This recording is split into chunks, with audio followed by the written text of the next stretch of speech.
Alright guys, I thought I'd make a video today talking about recent purchase. We bought the Koala Dome. Basically what it is it's a access point that works with your wireless network to basically give you the ability to have some parental controls, limit time on devices, and maybe keep your kids off their devices a little more than they should, especially at times of day like where they should be sleeping. I know we had a lot of problems in the fall there last year in 2019 with kids staying up till 2, 3, 4 in the morning, being late for school.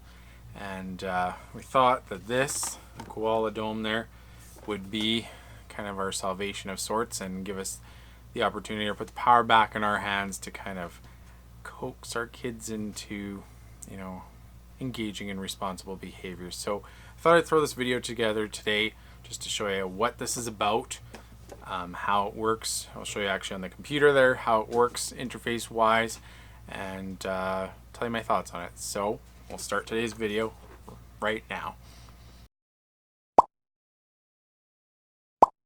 The big reason that we bought the Koala Safe Dome was to, control our child's use of the internet and their devices. One of the things we found, we initially started with having limits. You can only be on the computer or your device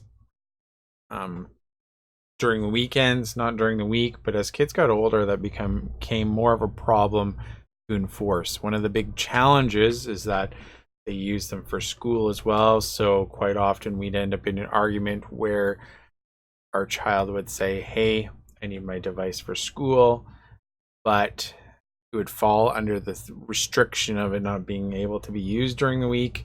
We also ran into problems with them following the whole usage case during the week where they wouldn't actually do that. So I looked at the Dome as a means to kind of enforce our rules without too much effort. So it seemed like an all-on-one solution, and it's an established product, like it's been around for a while, and it seemed like it would be kind of the way to go. So the big thing here is it limits time, like time-wise on devices. You can set a schedule of certain hours during the day where kids can use the internet. Gives you an idea what they're doing online, and it also has filtering based on either your choices or based on their age.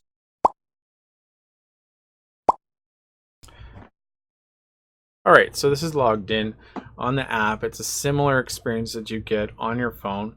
So what you can do is you can set up devices by person.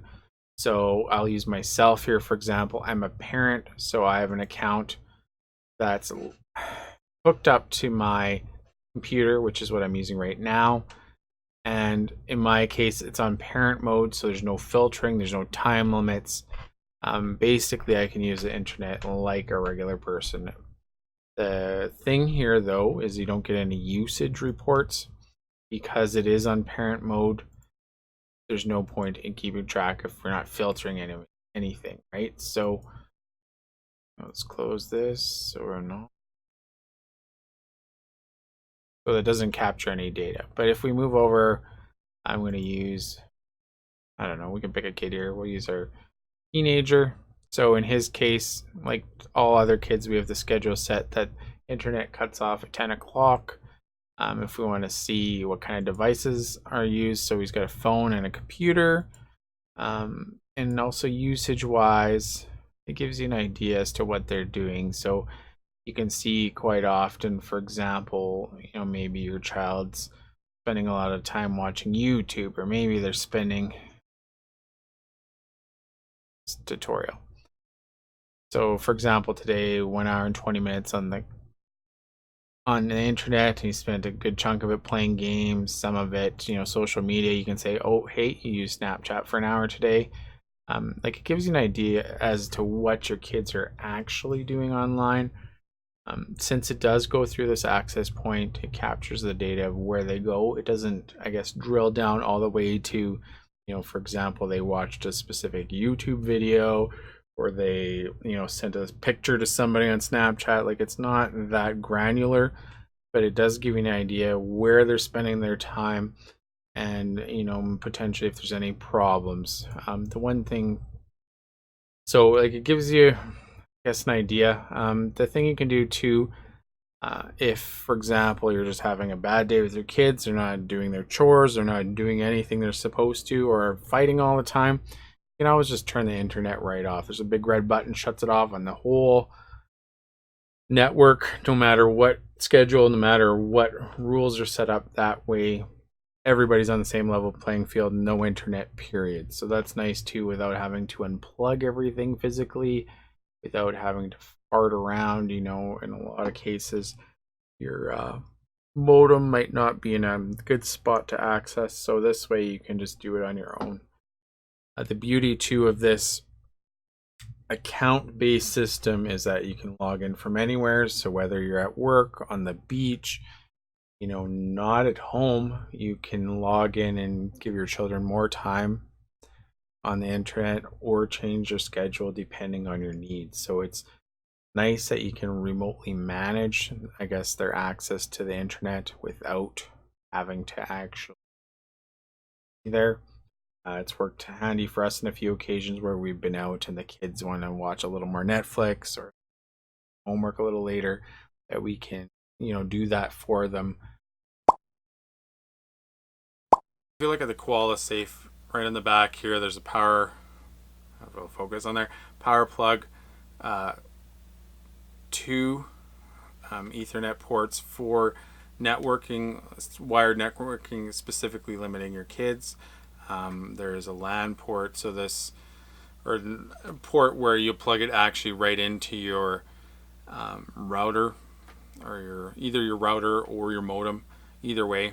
And then there is a USB port on here as well, say if you want to do any kind of file sharing where the kids could access movies or that kind of thing, or printer. I guess printer could fall in there. And that's about it. So it's not very big and fits in where kind of you need it. So from our experience here, it worked good in terms of the filtering. Filtering was good. We did run into some problems here and there with YouTube videos, which I mentioned earlier in this video. Sometimes too, it was an issue with getting it to work consistently. Like, we live in a rural area where our internet speed isn't the greatest anyway, and sometimes the filtering slowed things down, because if you filter, it slows things down a little bit. Slowed it down to the point where some things weren't useful. For example, problems with YouTube once in a while, Netflix once in a while, where it would cut in and out. So maybe if you're living in a place where the internet speeds aren't that great anyway, or reliable, might not be a good choice. So as a final verdict here, while it has been kind of mostly a positive experience due to the locale where we are and some issues regarding the internet speeds, we decided that we're actually going to take it back, or send it back. It is like, this thing here is I think we paid $170 for it on sale, which is quite an investment, especially if it doesn't quite work the way you intend it to.